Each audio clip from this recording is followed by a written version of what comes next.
So today we're back with an FAQ on wheel spacers. That's where you've asked questions about wheel spacers and we're going to attempt to answer them. Let's talk about wheel spacers.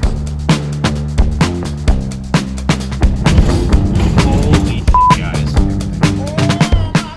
What's going on? I'm Scott from Sonic, and as we get into the talk about questions that you have sent in about wheel spacers.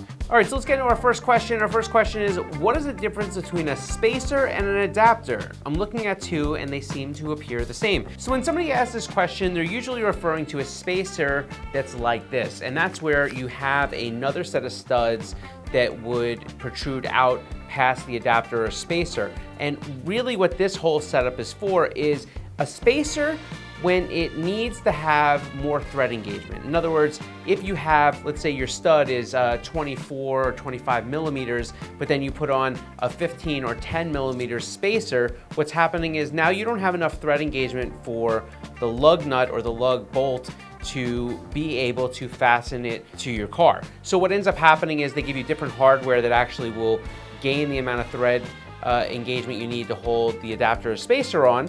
And then there's a secondary set of studs that would be able to then accept the wheel so that you then have the thread engagement you need to hold the wheel to the spacer. So that's what these are used for when it's in a spacer form. Now, an adapter is going to be very similar.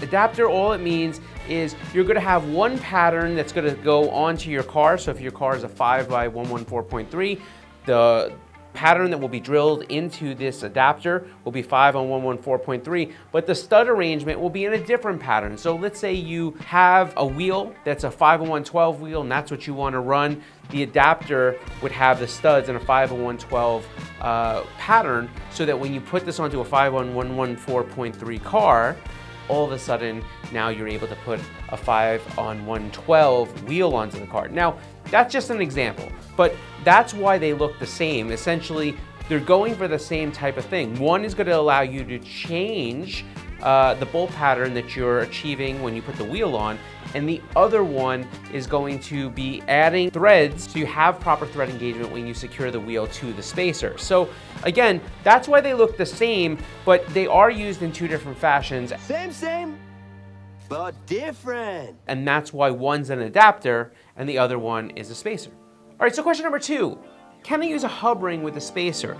Sometimes the answer is yes, but there's a lot of caveats to that. So let's take it a little bit more in the mainstream direction. And let's tell you that you essentially can buy a spacer that's hub-centric, which means that it will securely be hub-centric when you put it onto the hub of your car, and it will match the hub size of the wheel that you're putting onto your car. Now, you need to know what both these measurements are. You need to know what the hub size of your car is, and you also need to know what the center bore of your wheel is. But if you know those two numbers, usually you can order a quality hub-centric spacer to be able to mount the two. And essentially that's incorporating a hub-centric ring into that spacer element. Thread engagement is a big thing here, and if you're not sure what that is, I caution you and I encourage you to go over here and check out that video that we've done where we explain thread engagement. If you put a hub-centric spacer onto the vehicle and it's more than just a few millimeters usually, you can get yourself in a lot of trouble. And the reason that is because you're gonna lose thread engagement when you start to space away from the hub of the vehicle. This is just one of those things, you gotta be super careful. The reason spacers can become a problem is because you don't install them or address some of the issues that happen when you put them under your car. Let's get into the last question and we're done with this thing. The question is, if I use a wheel spacer, can I use the same lug nuts? Well, this has a few different answers to it. Let's get quickly to it. If you use a quick little tiny bolt-on spacer, like we showed you before with the hub ring, and you're just putting it in between your current wheel and tire package and everything is correctly installed as it is, then no, you don't need to change your lug hardware.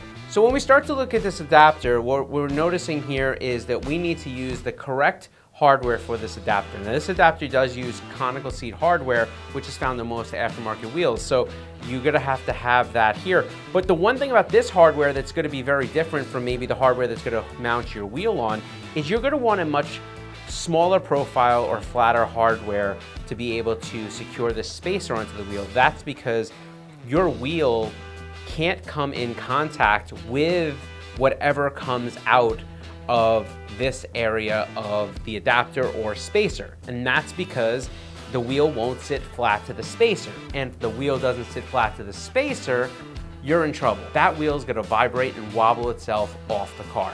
Now, when this happens, it usually takes the wheel out with it because the wheel becomes one of these dealies, which ends up chamfering and opening those holes. Once those holes are oblonged, now your wheel seat is junk and the wheel needs to be replaced. So the idea here is being able to make it so that when the wheel bolts onto an adapter, it sits perfectly flat against this thing, and the hardware that you've used here and the studs that are coming out does not interfere with the back of the wheel whatsoever. So with all these things, my friends, we're just trying to keep you safe, but we're also trying to answer the questions that we get over and over again, and this is what they are. So we hope you found it useful. We hope that this edumacation video has brought you into an enlightenment age of wheel spacing understanding. Anyhow, thanks for hanging out with us, and we'll catch you in the next one.